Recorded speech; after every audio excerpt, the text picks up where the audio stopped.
weeks, I feel like, but I think it's only been like 2 weeks. To give the audience a little bit of details, that's my social security number.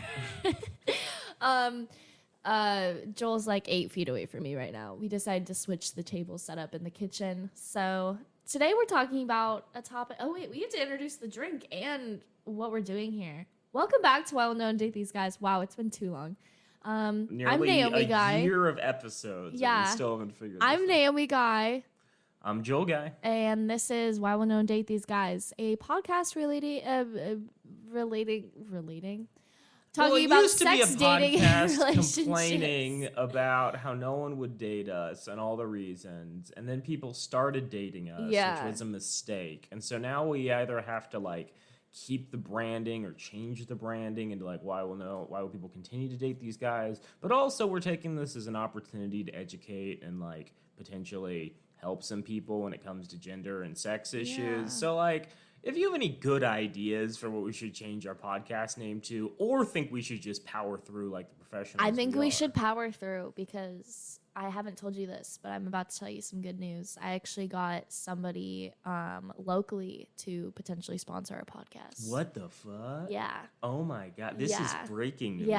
Listeners, you are hearing this I just got the same this. point I am. 9:09 a.m. on March 13th. I just got this news like Tuesday of this week. And I had an interview for an internship at like a local organization. And they were like, look, we have advertising funds. Let me put it in the podcast. And I was like, amazing. So I'm waiting to hear back on it. It's not fully through, but they're very interested. Well, now I feel bad for like doing episodes about Marry Me in between like education on trans issues. So Naomi, what are we drinking today? Today, Joel, why don't you introduce this drink? You picked it up. Okay, so there's, for those who don't know, in the area of Arizona, I don't know if this is something in other states, there's a hardware chain called Ace Hardware, and like among other things that they sell, they also have this giant display case of like specialty sodas at the front. So I've been like, oh, that looks interesting, and picking it up. Today we're trying Dang That's Good original Italian cherry soda. Yeah. Gluten-free and caffeine-free. At some point we have to go to Sweeties. This just tastes like the cough syrup Mom used to give us when we were younger and we were sick. It's not that bad. It's close. It's like liquefied maraschino cherries. Oh my god, it's the syrup that it comes in with carbonation. It's like a really bad, you know those cherry limeades you get at Sonic? I live on those during the summer. It's like that, but so much worse. I think it would be good with like some scoops of ice cream, make a float out of it. Oh yeah, okay. If you like aren't into root beer. Yeah, I'm not offended by it. I don't think I'll buy it again though. So Joel, it is 2020 too much fun. Tell me what you've been getting into. Being depressed. Okay, awesome. I see you have some new paintings up in the house that the listeners can't see. I've been doing a lot of thrifting with Lauren. To be clear, we're not like incredibly wealthy. I mean, it's thrifting, so if you spend more than $10 in a transaction, you're doing it wrong. But yeah, we've been... It depends on what it is. Going to flea markets and visiting stores, and I'm finding tasteful wall art to make the home look more presentable, homey. like an adult lives here. Because that's what adults have, wall art, right? Yeah. But no, a lot of fun little knickknacks. I'm slowly replacing parts of my wardrobe. I enjoy the ability to reuse items before they get tossed in a landfill forever. That makes me feel good. Yeah. What about yourself, Naomi? Well, on the topic of home, we are currently trying to rent out our third bedroom. And I posted on Facebook Marketplace yesterday, and I got some really fucking weird responses in the first like 10 minutes, so I just deleted it. Like, I put women only in the description. And I was like, if you want to apply, like apply through this like website. And I kept getting, like, I was like, I will not respond to you. Like, you have to apply, like, at this website. And this guy, like, texted me over Facebook Marketplace, and he was like, hey, I'm, like, super interested. Like, I'm move-in ready right now. And I was like, look, like, I'm super sorry, but, like, we're looking for a woman in the third room. And he was like, I could be a woman for you. And that's when I deleted the post. So don't give out your personal information on Facebook Marketplace. That's what I learned yesterday. Facebook brings out the best in people. No, I really love Facebook Marketplace for buying things like secondhand, but I don't like it for like hotel or place, like renting your own place.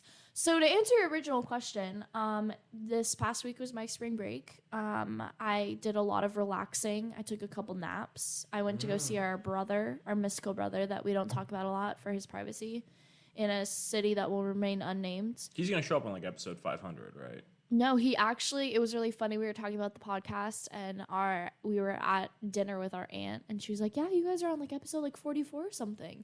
And he goes, oh my God. Cause he had promised us that episode 100 he'd be on. Oh, did he? I forgot about that. Yeah. So, he got freaked out by that. So, Max, be ready. We're gonna have to bleep out his name. No, that's not his real name. It's the name he goes by.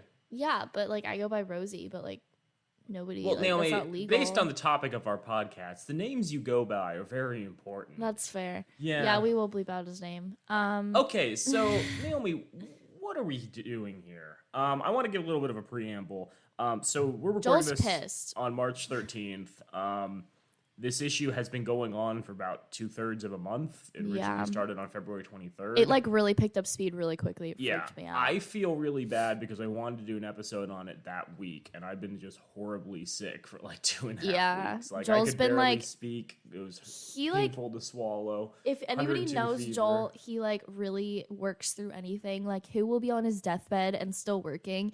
And I knew he was like really, really sick because he like took several days off work. And I was like, what the fuck is going on? But he didn't have COVID. That was the weirdest thing.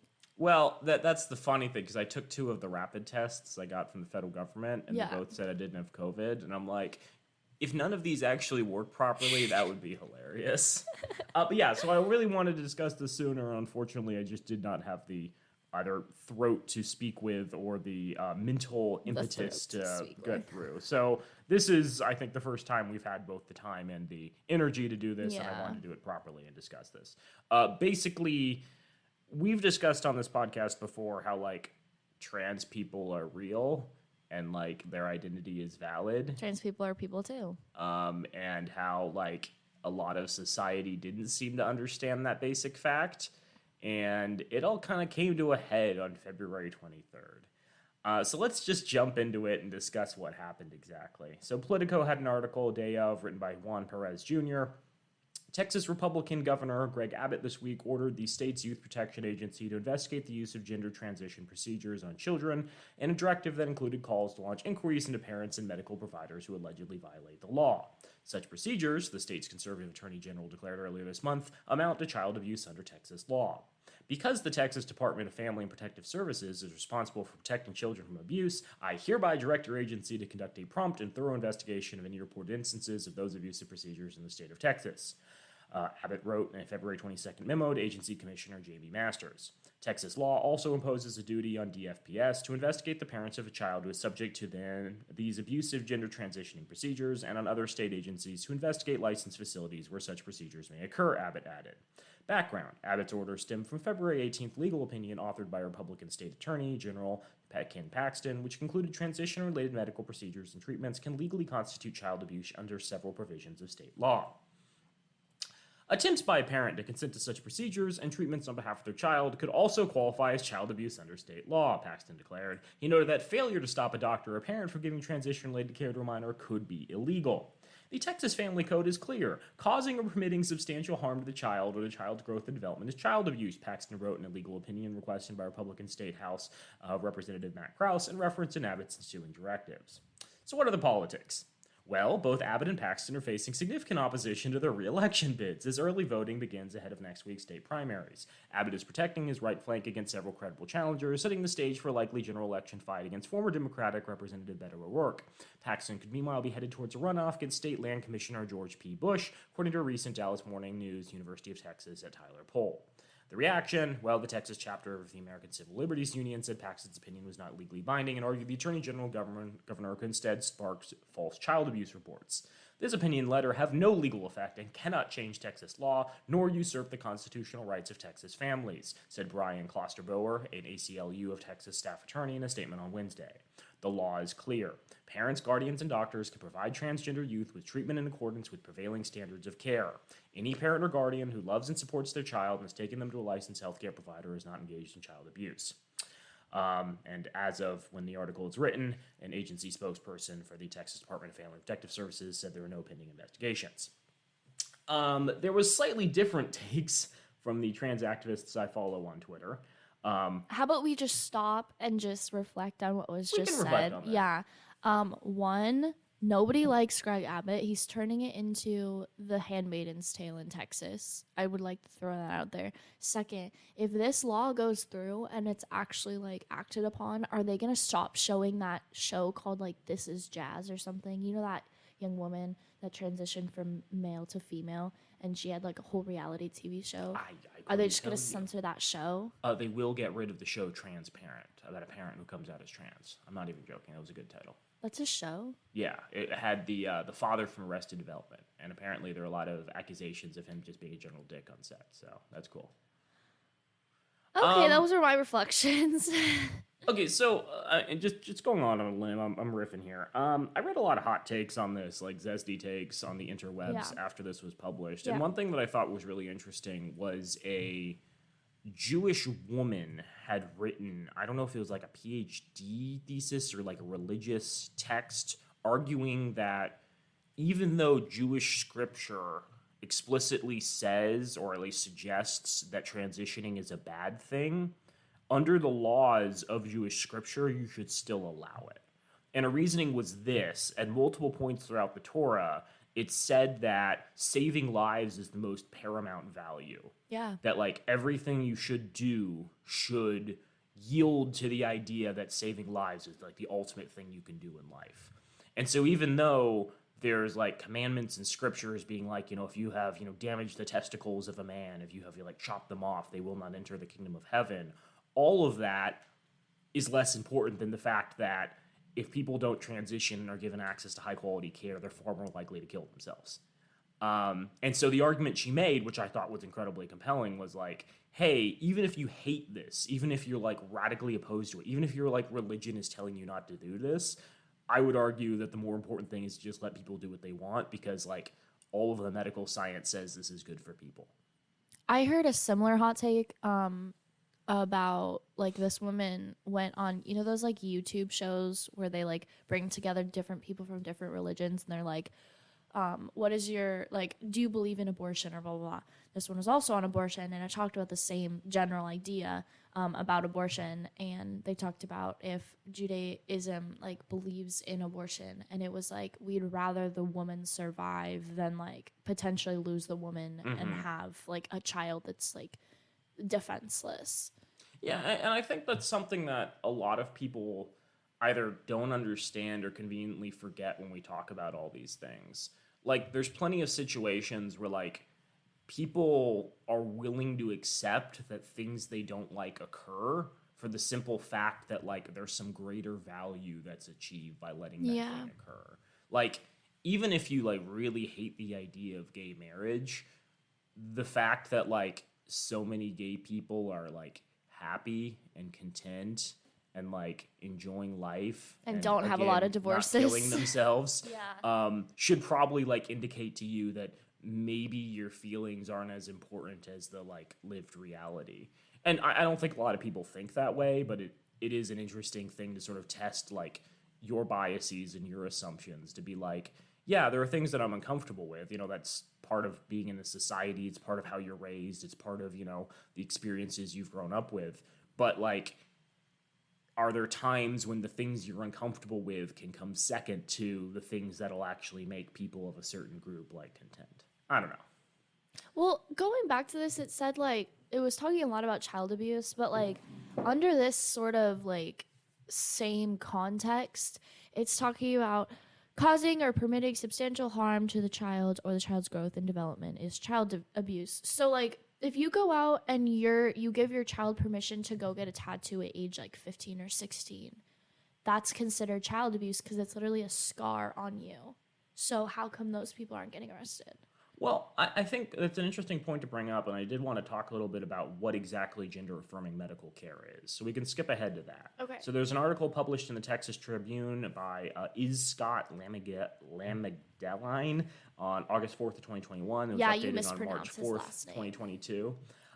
So one question that I think a lot of people have is, they don't fully understand, what does it mean? Like, does this mean that we're going to take like 11-year-old, biological boys in and, start lopping off parts and, giving them boob jobs and things like that? Oh, it's terrifying. I'm sure people have these like weird, twisted ideas of what it actually is.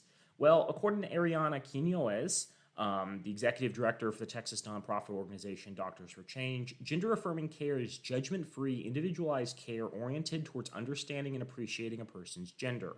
Providers often work with counselors and family members to ensure they have everything they need to navigate the healthcare system. Under the gender-affirming model of care, more time is spent allowing kids to socially transition instead of focused on medical treatment. A social transition consists of the steps a child takes to affirm their identity. An example could include allowing a child assigned male at birth to grow their hair or use a different name and wear clothing that better fits their identity. This transition is done with the family and community support.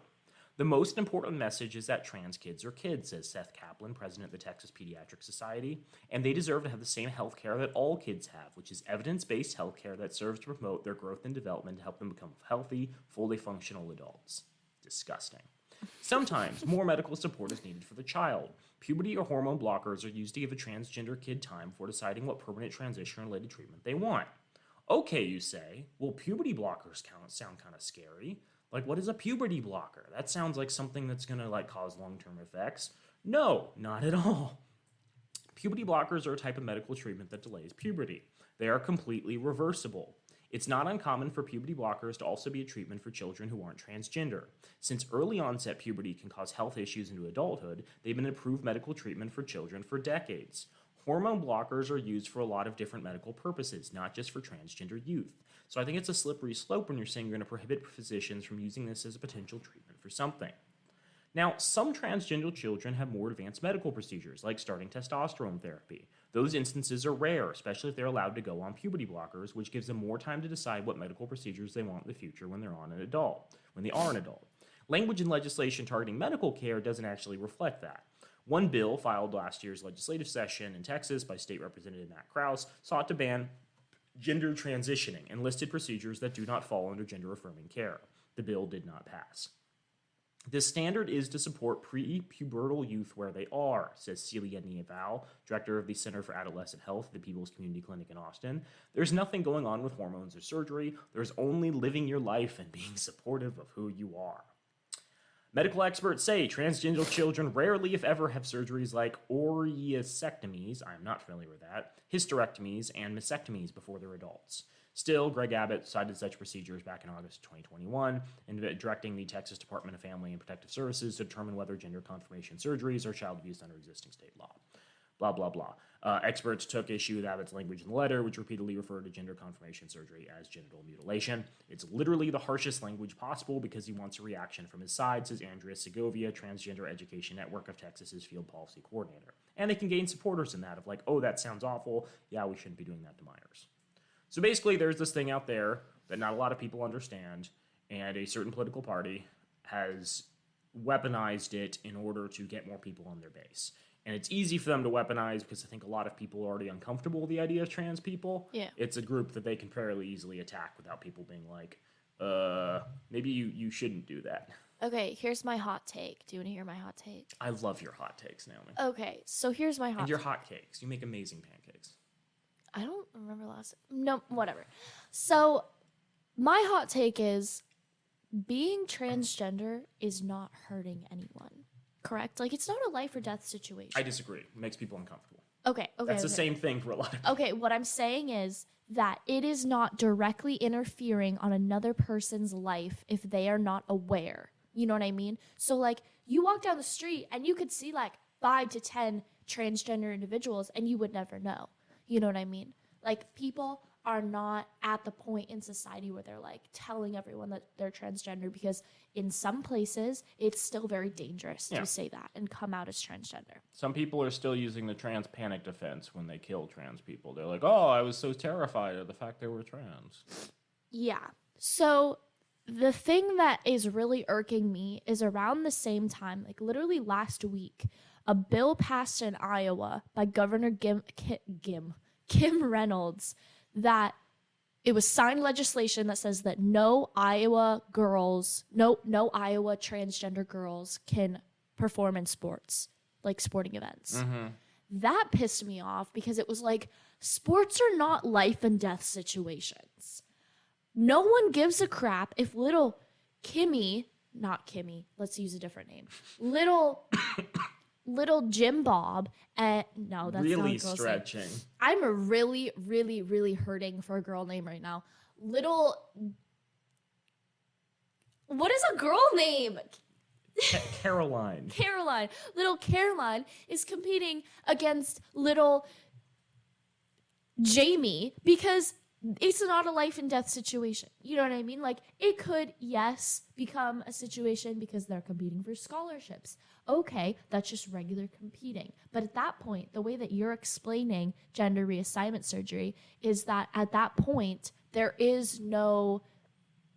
you're stopping the amount of testosterone if they're transitioning from male to female, and you're kind of slowing that process down so that they wouldn't have the same amount of estrogen in their body, but no one has the same amount of estrogen as the other people. Let me jump in for a moment. So we discussed this on a current events episode a couple of weeks back, and I put a link to an article from Current Affairs which discusses this issue in a bit more detail. Maybe I'll relink it again in this episode.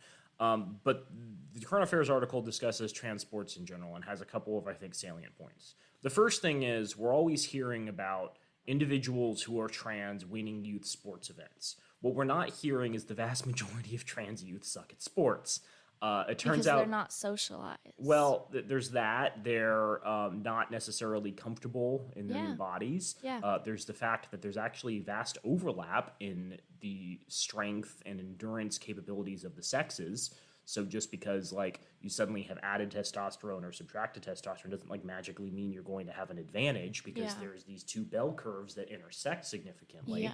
So like a vast majority of the time when a trans person is competing in sports, they're not doing that well. And then you might ask, well, why are trans people competing in sports? I did see an amusing tweet, which is something along the lines of one of my students who was trans told me they were taking, soccer so they didn't have to do piano.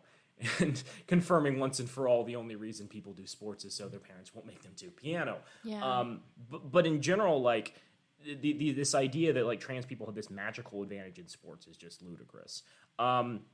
The second really salient point is there's a lot of people who do really well in sports right now who are biologically male or biologically female, but have some sort of like genetic advantage. And we never penalize those people. Michael Phelps is a super... No, we don't. Michael Phelps is a superhuman. Do you remember that? No, what I'm talking about is not white individuals. I'm talking about people of color that have higher testosterone. Yes. Or, certain women with higher testosterone levels or men. No, that's never talked about. But you know what I mean? Like, it's always people of color. It's never people like Michael Phelps who were white. Sure.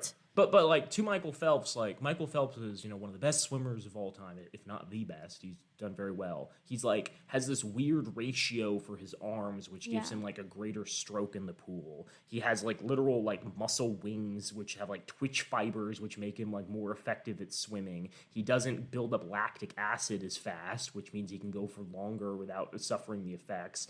I think he even has like a better metabolism than most people. And we're like, oh, that's just normal. That's just a dude doing well in sports. Yeah, all sports are arbitrary because you have stuff like this. And the idea that you would allow that, but not somebody who like is transitioning is kind of crazy. But to finish my hot take, really just bring it all around. I think that if we started young and created a positive sexuality positive atmosphere, where you were very clear, this is a penis, this is a vagina, sometimes women have vaginas and sometimes women have penises, we wouldn't have this big of an issue. Because all we hear in legislation and politics right now is, oh, well, I don't want my daughter's son walking in and seeing a penis in the locker room when a penis shouldn't belong there. And it's like, if they knew what those things were and they knew what was actually going on in bodies, they wouldn't be fucking afraid of them. And that's my hot take. Great. Yeah. Love it. I mean, while we're on the topic, we can just talk about some of the other bills that have been proposed. There's an article from Them magazine written by James Factoria, February 11th of this year, So he was talking about how after 2021, a year that had a historical level of anti-LGBTQ bills, there's been a crazy amount of new anti-LGBT state law bills being pushed in 2022. So the first main category is fairness in women's sports. These are often framed under the guise of saving women's sports. South Dakota signed SB 46, singling out trans girls while allowing for legal loopholes that would let girls and trans boys compete on boys' teams. South Carolina's H 4608 says that members of the female sex would be allowed to compete on boy teams while the reverse is explicitly banned. Many of these bills also give students the ability to sue schools that allow trans kids to compete while establishing legal immunity for schools that don't. Some require birth certificates. Many specifically disqualify birth certificates that have been corrected. Most of the states that are passing these bills don't have any recorded instances of trans athletes competing. Often these athletes, of course, receive nationwide scrutiny from conservative commentators and media. So, like, even if a trans person did want to compete, like, the fact that they would constantly be put on a pedestal and, like, scrutinized and whatnot, and if they ever did win, they'd be, like, insulted and backstabbed, I think probably disincentivizes a lot of people. So, fairness in women's sports bills were considered in at least 31 states last year, and 10 have already signed it into law. So, that's pretty popular. In 2022, 27 states have already introduced such bills. Another category is anti-healthcare, similar to the Texas bill. These bills generally seek to ban the prescription of puberty blockers and hormone therapy for minors. Many of these bills usually include an exception, sometimes that allow these surgeries to continue if they're performed on intersex children. So that's interesting.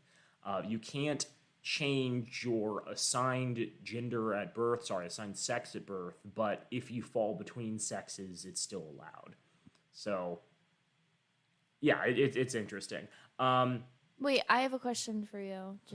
So you can be intersex by either hormones or you can be intersex via biological parts, right? I think they're talking about biological parts. Okay. Yeah, well, people who are born with, Both. But yeah. Yeah. So Alabama included SB 184, which was introduced in January, criminalizing the provision of gender-affirming care. It would make it a Class C felony, which could lead to a jail sentence of 10 years. SB 1084 defined a minor as anyone under the age of 19, so 18 and 19-year-olds who can pretty much make any sort of healthcare decision they want by themselves would be penalized. And many advocates have pointed out correctly this would be a slippery slope to banning trans healthcare for people of all ages. Some bills, such as Oklahoma's HB 3240, threaten to bar organizations that provide gender-affirming care from receiving public funds. 21 states in 2021 introduced anti-trans healthcare bills, and in 2022, 16 states have introduced such bills. There's also mandated reporter bills. These are insidious.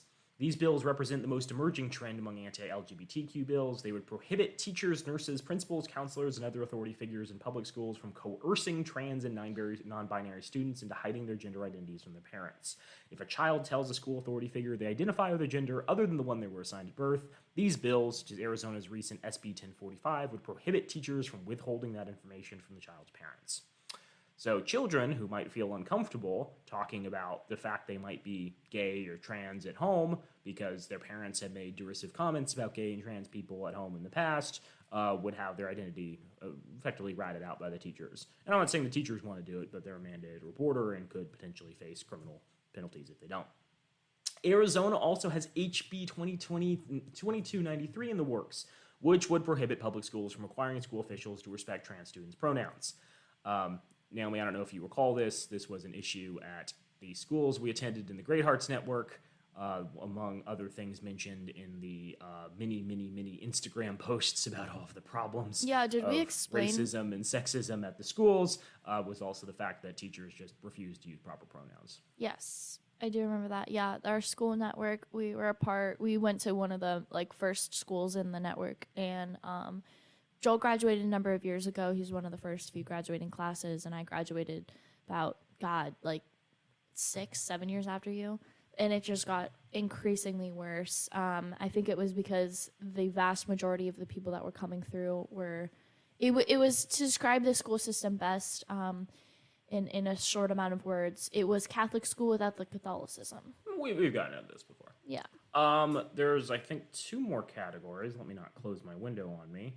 Oh, three more. Parents' rights in education. So, Florida has a bill, HB 5557 and SB 1834, known as the Don't Say Gay bill. These bills would ban classroom discussion about sexual orientation or gender identity that isn't, quote, age appropriate or developmentally appropriate. Yeah, I think it's like kindergarten to third grade. South Carolina's H 455 would also force schools to develop procedures to inform parents about school clubs, which likely targets LGBTQ plus clubs such as gay straight alliances. The bill also grants parents the right to opt their children out of sex education that addresses AIDS or any instruction regarding sexuality. Yeah, that's like saying, oh, I don't know, influenza doesn't exist. I don't want my kids to learn about influenza. That's going to make them super prepared and healthy in the coming world. Other states like Oklahoma and Arizona have also introduced their own censorship bills. Oklahoma's would ban public school libraries from carrying books about, quote, sexual perversion and gender identity, as well as books that are of a sexual nature. It's worth noting that these proposed bills go hand in hand with the conservative effort to ban critical race theory from classrooms. At least 20 states have introduced bills such far in 2022. There's also new bathroom bills. South Dakota, Oklahoma, and Mississippi have all introduced bathroom bills. They would mandate that shower rooms, changing rooms, restrooms, and overnight accommodations be separated by biological sex. Only three have introduced them so far, but they do appear to be making a comeback. And then finally, religious freedom bills. HF 170, filed last month, expands the definition of sincerely held religious beliefs and moral convictions to include opposition to gay marriage, that male and female refer to distinct and immutable biological sexes, and that unborn children should have rights. Under this bill, people would be allowed to refuse services, jobs, housing, medical care, and more to anyone as long as they try to justify it under the guise of religious belief. While the Iowa bill and other ones, like those in New Jersey and West Virginia, are all-encompassing, several states are also trying to pass bills slightly more granular. Florida has advanced HB 747, which would allow medical providers to deny services that violate their consciences. Yeah, good stuff. At least 11 states have introduced religious freedom bills in 2022 so far. How you feeling? I'm just so surprised that like all of these things, like you hear about these bills and you're like, oh, that's not going to go anywhere. And then they just sped up so quickly and they're passing in more and more states. And like you think about new age, like people coming about and you know how one side's like, oh, well, everyone's becoming so liberal because they're going to college. And you'd think like these voters would have a say in it. And there's like, it's just so quick. Like you blink and there's another law that's passed. And I feel like everything's just like speeding up at the speed of light. So to answer kind of your question, why is it that these bills are popping out so fast? I don't know if this is the problem specifically, but this is a common issue. And there's a group called the American Legislative Exchange Council. It's called ALEC. And it basically writes, it's a nonprofit organization of conservative state legislators and private sector representatives who draft and share model legislation for distribution among state governments in the United States. So basically, they write kind of like Mad Libs legislation that is like meant to be utilized by as many states as possible. And then they share that with their members who want to push certain policies like anti-trans bathroom bills, and then those members just fill in the blanks with like the name of their state and other general details that may be specific to state law. So the idea is a group of private business and conservative leaders in a back room somewhere come up with a bill and then rapidly disseminate it to as many states as possible. And it's a really clever strategy because not only does it save resources and like allows them to construct intelligent legislation that's difficult to like immediately like shut down. It also means that like it's very difficult for say the ACLU to go after 15, 20 different state governments all at once. Now it doesn't always work, but approximately 200 model bills become law each year, so they're doing good for the things they care about. I don't know if there's any examples on Wikipedia about some of the bills that they've pushed. The ALEC website states its goals is to advance the fundamental principles of free market enterprise, limited government, and federalism. They focused more on business and regulatory matters in recent years after, I guess, in the first couple of years, they spent a lot of time on abortion. I think there are a couple of abortion ALEC bills. They pushed stand your ground laws. That was a big thing that they did. Expanded to 30 states through the support of ALEC after Florida passed its law in 2005. And then voter ID laws, immigration, criminal sentencing and prison management and deregulation of environmental industries. So, good, important stuff. In the 1980s, they pushed anti-gay propaganda and urged legislators to oppose attempts to homosexualize society. But yeah, basically anytime you see this big push for certain policies across the country, it's not because people are writing legislation really fast. It's because the legislation's already written. They're just bringing it up all at the same time in order to make it more difficult to fight. It's a really cool method. So the good news, looping all the way back around to the beginning regarding Texas and this anti-trans bill, is that for the time being, it has been suspended. So the ACLU and Lambda Legal filed a lawsuit against Greg Abbott and the state's child welfare agency. I wonder how many lawsuits he's had from ACLU. Too many, I'm sure. And on March 11th, the lawsuit was dropped. A state court in Texas issued a statewide injunction prohibiting them from investigating families. We learned in the process of that lawsuit that state officials were instructed to, quote, avoid keeping records of such investigations. And I gotta say, that's a really good way to ensure you're doing the right thing, is not ever keeping any records on your activity. So they had already been investigating, I think, 6 or 9 separate families across the state in the space of 2 weeks, which doesn't sound like a lot, but one of which was actually a child of a CPS employee. So, the people who are supposed to, investigate families for child abuse, they were themselves being investigated. So I don't know. It's totally possible the Texas Supreme Court's going to overturn this. For the time being, however, it has been stopped. The reason I wanted to talk about all this, Neil, we've kind of gotten about this, but this is something that we've discussed so many times, where denying the humanity of trans people leads directly to this shit. If you don't accept the validity of trans people, you don't either think they deserve to exist or that they should be encouraged to transition. Even though the most recent evidence that we've discussed on this podcast directly supports the idea they do better with transitioning and social support, there's still a lot of people who just think they're, abhorrent and don't deserve to exist. And I want to talk a little bit about why that is. Because The Atlantic had an article talking about the Republican Party finding new groups to demonize. And this was written actually last year in April of 2021 by Adam Serwer. So they talked a little bit about how, and this is not unique to one party, but is something that one party consistently pushes and is much more overt about. So the GOP for years, were targeting gay people. Mm-hmm. So in 2004, gay people were the GOP's target. Initiatives have been pushed, ballot referendums, all this anti-gay legislation. Karl Rove was pushing this. He was Bush's senior political advisor, and he argued to the New York Times in November 2004 that moral values had carried Bush to re-election. So the Republican Party thought that pushing morality was the path to success. That said, it didn't really work out, because it turns out gay people are human beings, and when they become more accepted in society, people are like, oh, that's fine. I guess I really didn't care. From 2004 to 2010, support for marriage equality increased from 31% to 42%. The military's ban on openly gay service members would be repealed, and all of that good stuff happened. So Republicans have targeted groups they believe are too small or too powerless to spark costly political backlash. By attacking them, the GOP seeks to place Democrats in a political bind. If they decline to bow to demagoguery, Democrats risk looking either too culturally avant-garde for the comfort of more conservative voters whose support they need to remain viable, or too preoccupied with defending the rights of a beleaguered minority to pay attention to bread and butter issues that matter to the majority. This strategy worked in the past. Let's not forget President Bill Clinton signed a federal statute outlawing same-sex marriage in 1996. Many people across the political spectrum accept the premise that defending a marginalized group's civil rights is identity politics, while choosing to strip away those rights is not. That's a big issue. So, in 2021, Republicans have lost the fight over marriage equality. Now, so decisively, some pretend to not have even opposed it in the first place. Now, this is alarming to a lot of religious conservatives who are some of the biggest supporters of Republicans. So what are they going to do to appease them?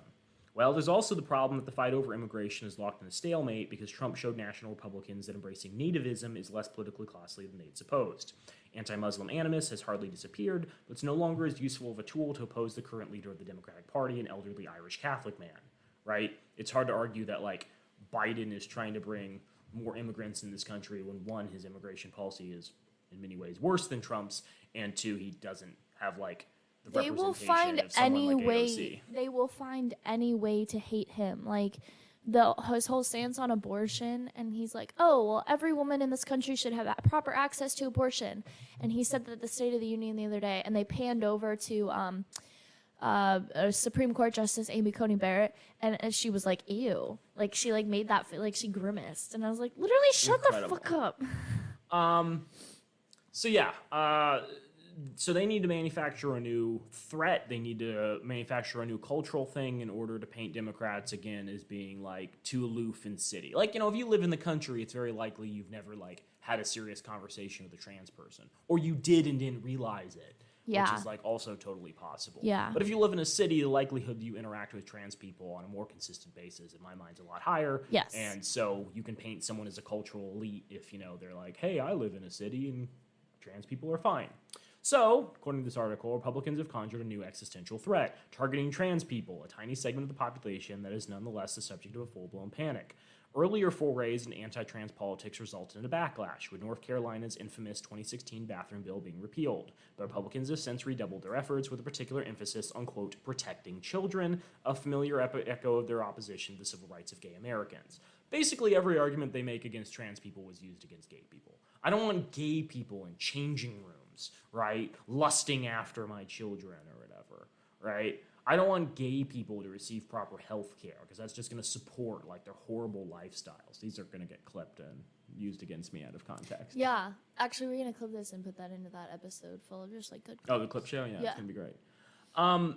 Yeah, so Republican legislators have passed bans on gender-affirming medical care, overriding governors' vetoes. Republican legislators in North Carolina proposed legislation that would go even further, forcing state employees to immediately notify in writing if a child displays gender nonconformity. There are Texas proposals, blah, blah, blah. Laws are egregious violations of personal liberty, inserting the state in decisions best made by families in consultation with medical professionals, and that many of the people involved in passing such laws are among those who fought marriage equality is no coincidence. I think it's a pretty straightforward argument that basically trans people are an effective punching bag in order to, like, give red meat to your base. So what you're saying is it's going to get a lot worse before it gets any better. Most likely.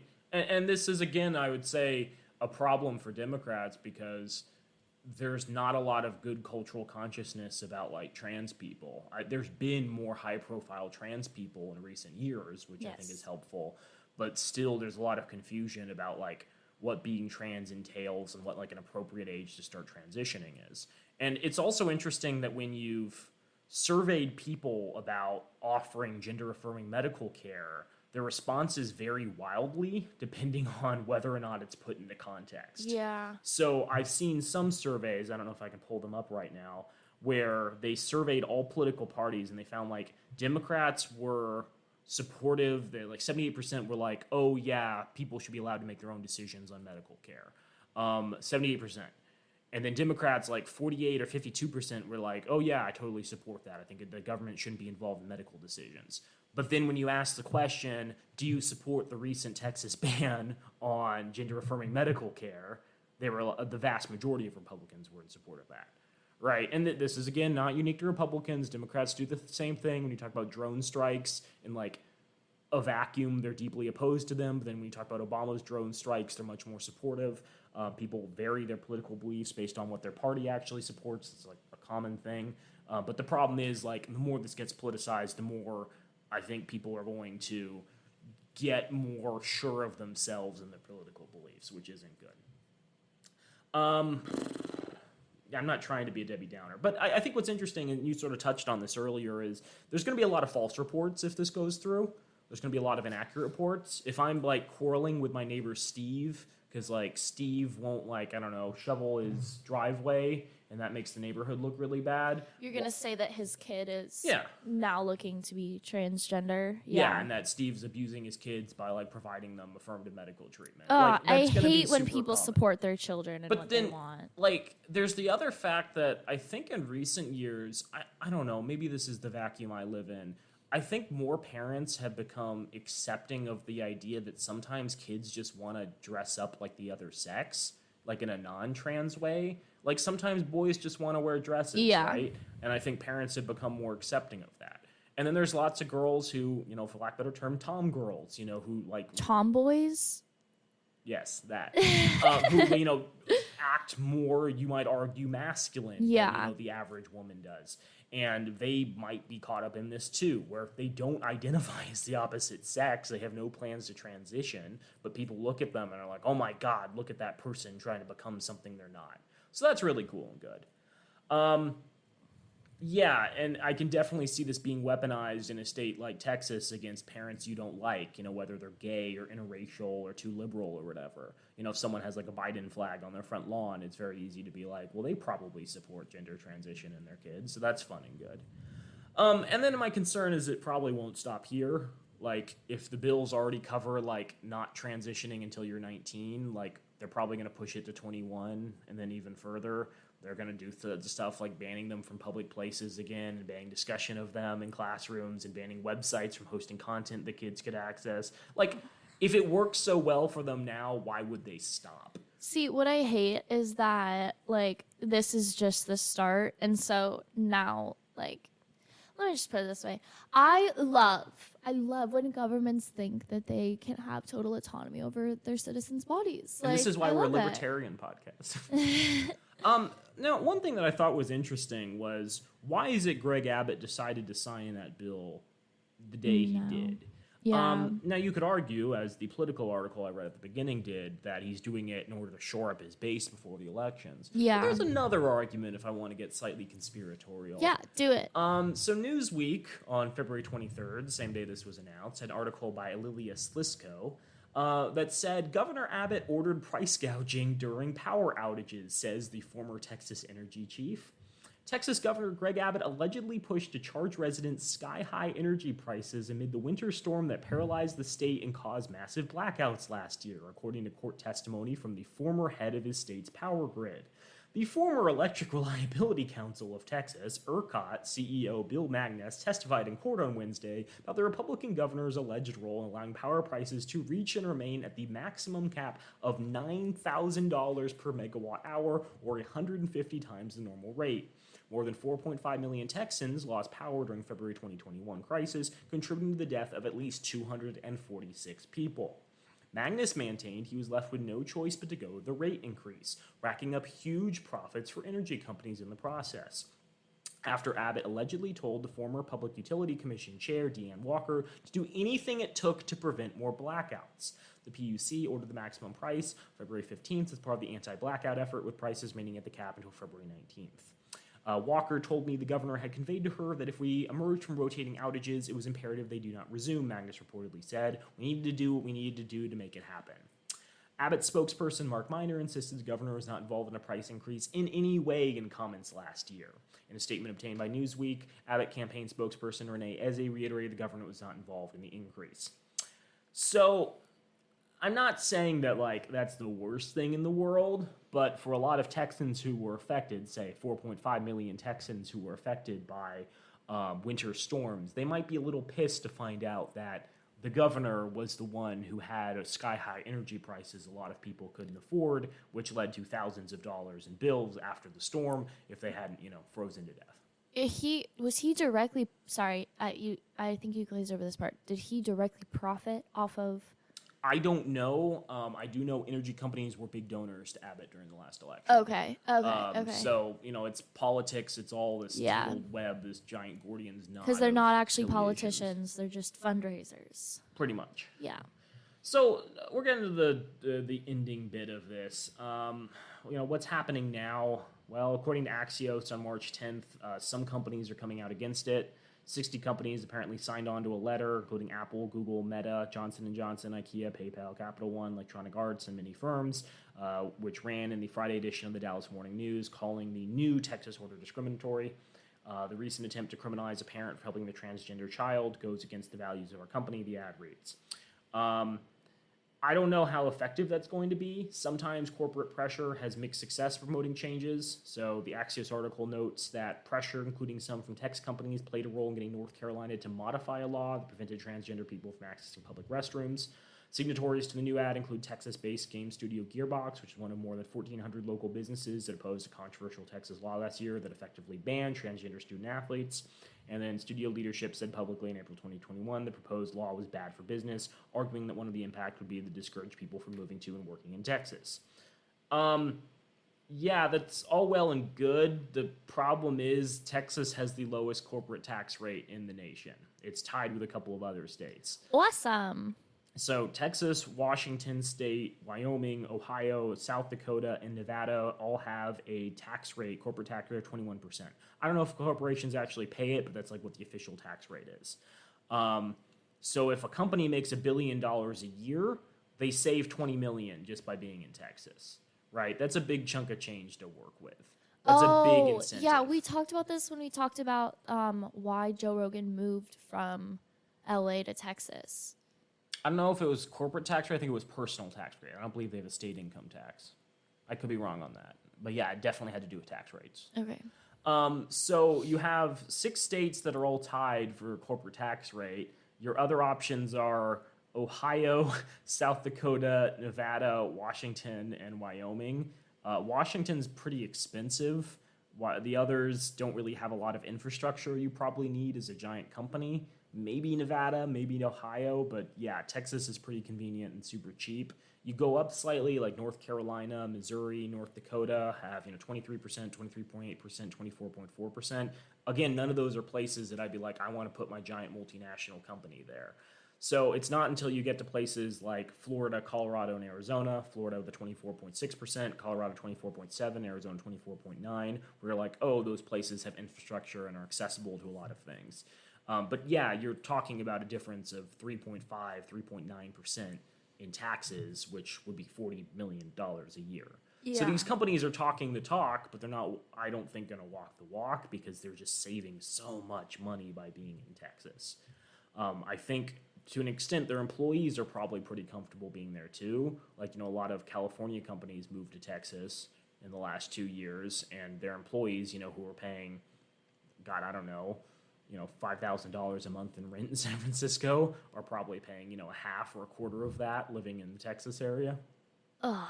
So one recommendation that I saw online was from Amber Brigg. She's at Mrs. Briggy, which I thought was cute on Twitter. She made the suggestion to parents of trans kids across the country, if I can recommend one thing to work on today, besides hugging your babies harder than ever, it's to start building a safe folder.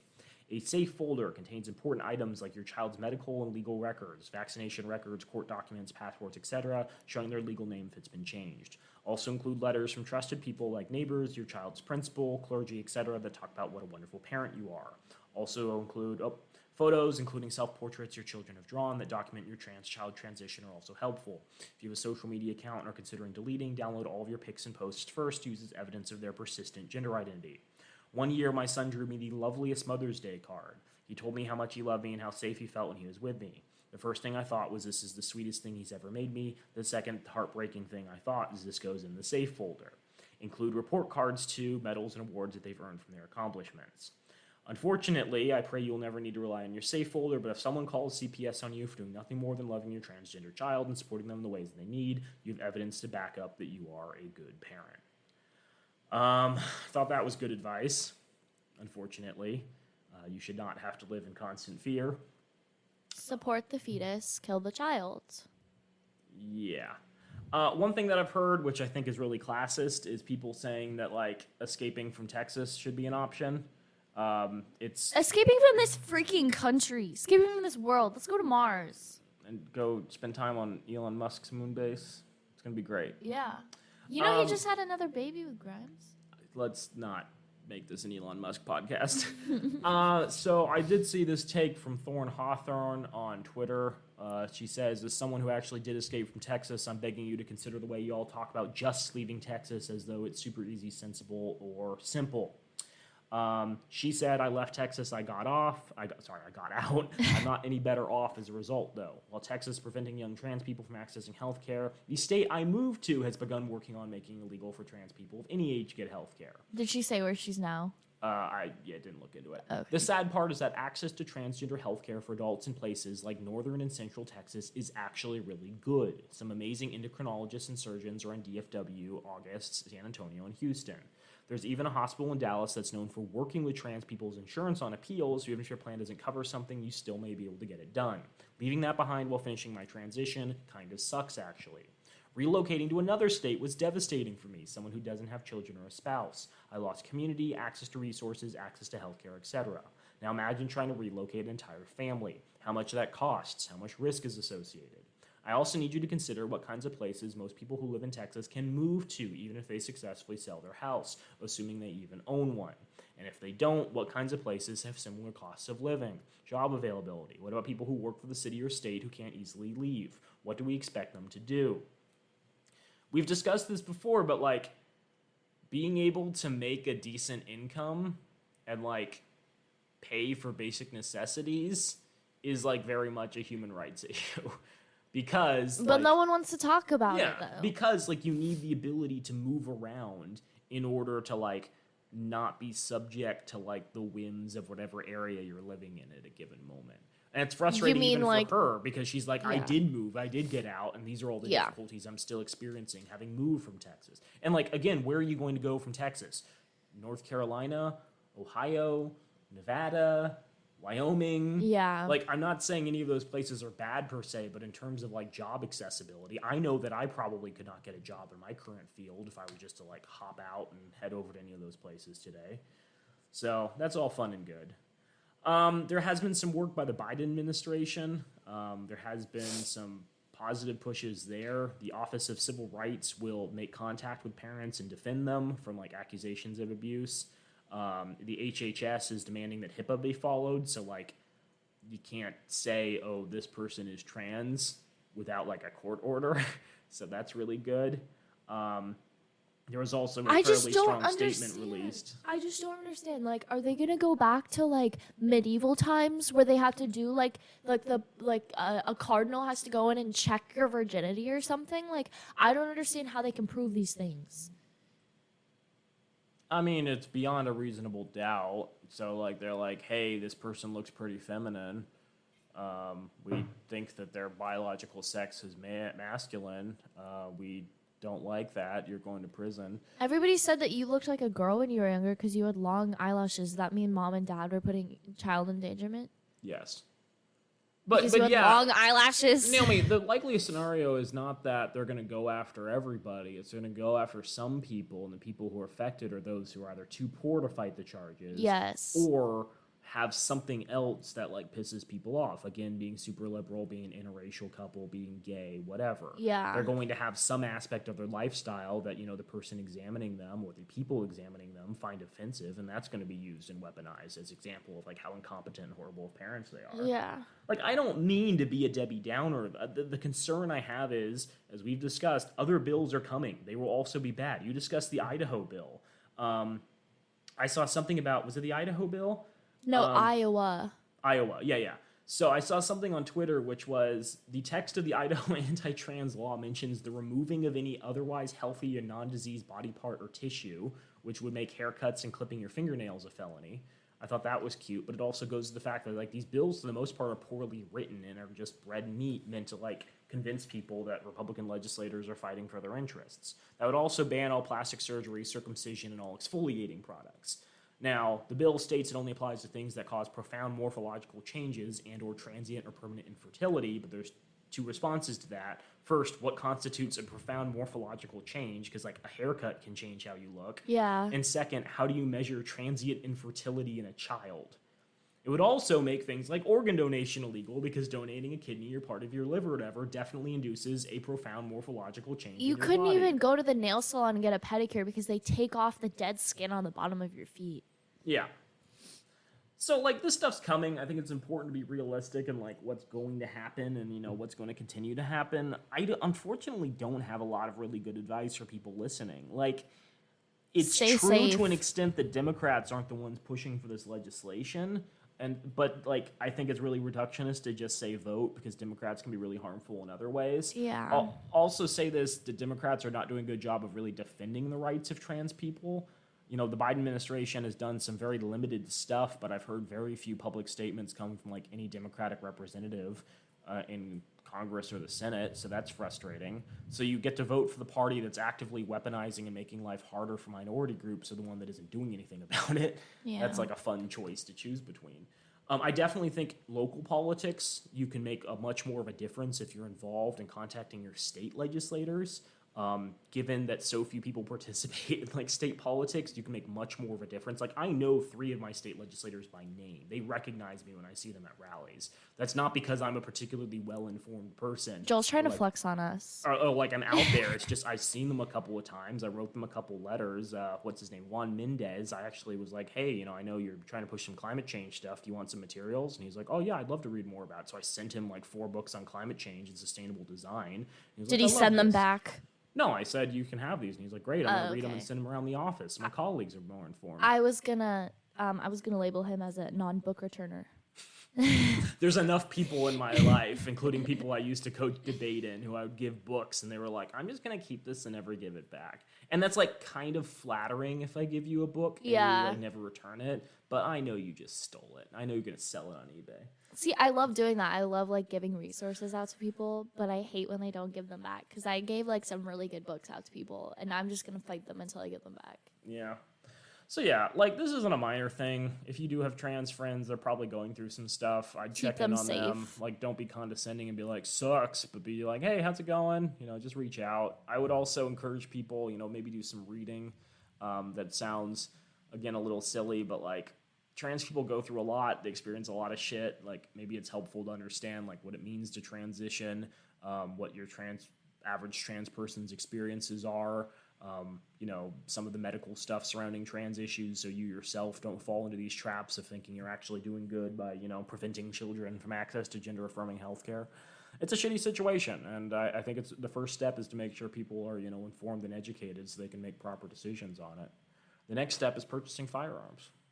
I think that's a good idea for everyone involved. Let's get some date these guys firearms groups going. No, I really think that we should get some merch, slap a sticker on a gun, and say, hey, look, everybody gets a gun that listens. All our Patreon subscribers. But for a donation. Like for an anticipated donation. Yeah, all our Patreon subscribers. I was just reading the other day, so Washington, D.C. in like 2014 locally passed a provision that would legalize marijuana. Yeah. But because Washington, D.C. is basically a servant state, and basically every decision needs to be approved by the actual Congress of the United States, they've never approved it. So instead they have this workaround where in order to purchase weed, you purchase like t-shirts or like other products in the shop, and they give you a gift of weed as appreciation for purchasing that t-shirt.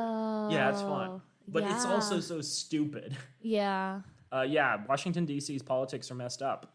They can't really do anything. I don't even know if they can vote. Pretty city, though. Really good food. It's kind of swampy. That's true.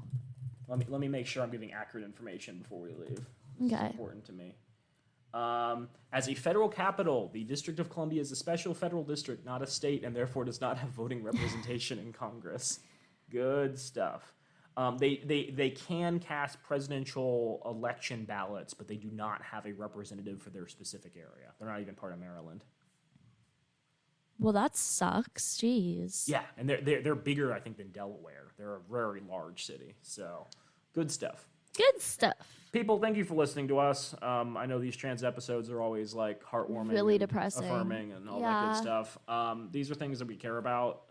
We think we can make a difference. We also hope that we're educating you in the process. If you're not keeping up with the news, I know it's hard these days to keep up with the news. It's depressing to keep up with the news. Yeah, that's very true. Thank you for sticking with us. We do appreciate our listeners. We appreciate our Patreon supporters. We appreciate including everyone Haley, who has said nice things. We're going to bleep out that name too. Good work, Naomi, giving me extra work. I was going to edit this episode. Not well. Yeah, but these issues are important. Please, you know, treat them with the degree of consideration that they deserve. Respect people, y'all. Have a great week, guys. Try to stay positive.